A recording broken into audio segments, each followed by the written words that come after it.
वर्ष से फ्री में राशन की सुविधा अगले 5 वर्ष तक मिलना है।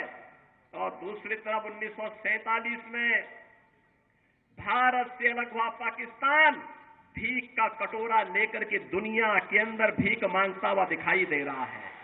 आज सीमाएं भी सुरक्षित हुई हैं। ऐसा नहीं कि अब कोई पाकिस्तान का व्यक्ति कोई घुसपैठ करके हमारी सुरक्षा में सेंध लगाएगा। अगर कहीं एक पटाखा भी फूट जाए ना तो पाकिस्तान अब सफाई देता कि नहीं, मेरा इसमें हाथ नहीं है।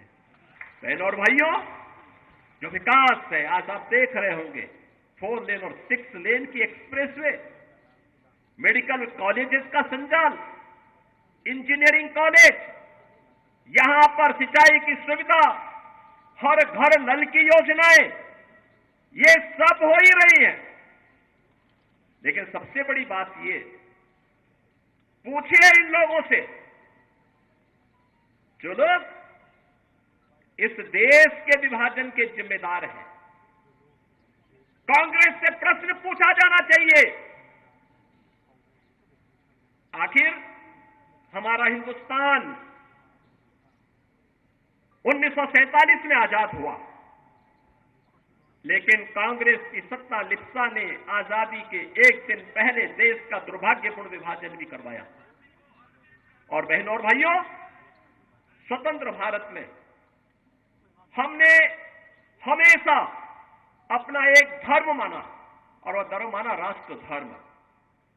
हम अपने राष्ट्र को सर्वोपरि मानते हैं। मेरी व्यक्तिगत कोई भी आस्था होगी, कोई भी उपासना विधि होगी, लेकिन अगर वह राष्ट्र के मार्ग में बाधक है, मैं इसको दरकिनार करके रखता हूं और पहले कहता हूं कि मेरा देश रहना चाहिए। मेरे लिए मेरे देश की स्वतंत्रता, मेरे देश की संप्रभुता और इसकी अखंडता सर्वोपरि रखती है।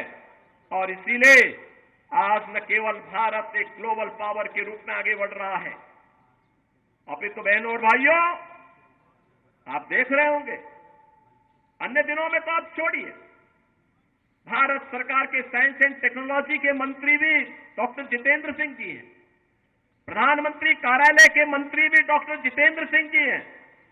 कोरोना कालखंड में पहली बार आपने देखा होगा, भारत के वैज्ञानिकों ने यानी दो ऐसे वैक्सीन दिए जो दुनिया के अंदर कोरोना जैसी महामारी की अचूक दवा है, अचूक दवा। आपने देखा होगा, सबसे प्रभावी वैक्सीन भारत ने दी। फ्री में वैक्सीन, फ्री में उपचार, फ्री में टेस्ट, 140 करोड़ भारतवासियों को भारत की सरकार ने प्रधानमंत्री मोदी जी के नेतृत्व में प्रदान किया। और बहनों और भाइयों, 4 वर्ष से फ्री में 80 करोड़ लोगों को राशन की सुविधा, और अगले 5 वर्ष तक ये राशन की सुविधा फिर से प्राप्त होने वाली है भारतवासियों को। आप सोचो, 140 करोड़ में से 80 करोड़ लोगों को 4 वर्ष से फ्री में राशन की सुविधा अगले 5 वर्ष तक मिलना है। और दूसरी तरफ 1947 में भारत से अलग हुआ पाकिस्तान भीख का कटोरा लेकर के दुनिया के अंदर भीख मांगता हुआ दिखाई दे रहा है।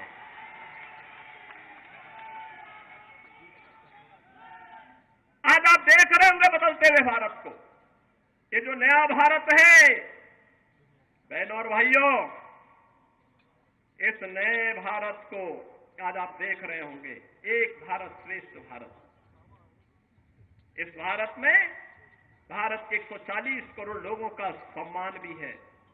दुनिया के अंदर आज भारतवासी कहीं भी जाता है, लोग बड़े सम्मान के साथ उसकी ओर देखते हैं।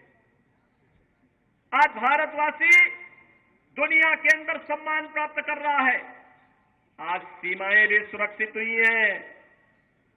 ऐसा नहीं कि अब कोई पाकिस्तान का व्यक्ति कोई घुसपैठ करके हमारी सुरक्षा में सेंध लगाएगा। नहीं लगा सकता। अगर कहीं एक पटाखा भी फूट जाए ना तो पाकिस्तान अब सफाई देता कि नहीं, मेरा इसमें हाथ नहीं है, क्योंकि उसे मालूम है अगर कुछ हो गया तो फिर उसको लेने के देने पड़ेंगे। और बहनों भाइयों, जब एक मजबूत सरकार होती है तो ऐसे होता है। कितना परिवर्तन आया है। इससे पहले लोग अपने आप को हिंदू बोलने में भी संकोच करते थे। और बहनों और भाइयों, अयोध्या का नाम लेने पे तो लोग डरते थे।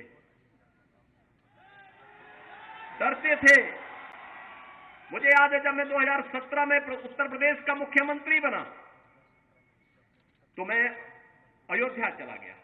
लोगों ने कहा, अरे क्या कर रहे हैं? मैंने कहा, अरे क्यों? कहा कि अयोध्या जाने से आपको मालूम है तो कुछ लोग नाराज हो जाएंगे।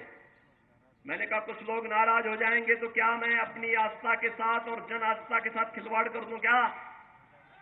ये वोट बैंक के लिए नहीं हो सकता है। हमने कहा, अयोध्या में भव्य दीपोत्सव के आयोजन की तैयारी करो।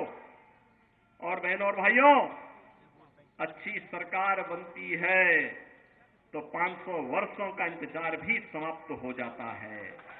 आज अयोध्या में राम मंदिर का निर्माण हुआ है ना, क्या ये काम कांग्रेस के लोग कर पाते क्या? अयोध्या में राम मंदिर का निर्माण कांग्रेस कर पाती क्या? बहनों और भाइयों, कांग्रेस ने तो कहा था कि राम हुए ही नहीं, कृष्ण हुए ही नहीं। जो एक्सीडेंटल हिंदू थे वे राम और कृष्ण पर ही प्रश्न खड़ा कर दिए थे। इससे बड़ी आस्था के साथ खिलवाड़ दूसरा नहीं हो सकता। बहनों और भाइयों, कैसे इन्होंने अपमानित करने का प्रयास किया था। राम और कृष्ण के अस्तित्व पर ही प्रश्न खड़ा करके हमारे आराध्य देवों को नकारने का प्रयास किया था। लेकिन आज अयोध्या में भव्य राम मंदिर का निर्माण न केवल हो गया है, बल्कि आज आप अयोध्या जाएंगे, आपको आज परिवर्तन देखने को मिलेगा। अयोध्या में लगेगा जैसे त्रेता युग का अयोध्या यहां उतर आया है, साक्षात उतर आया है।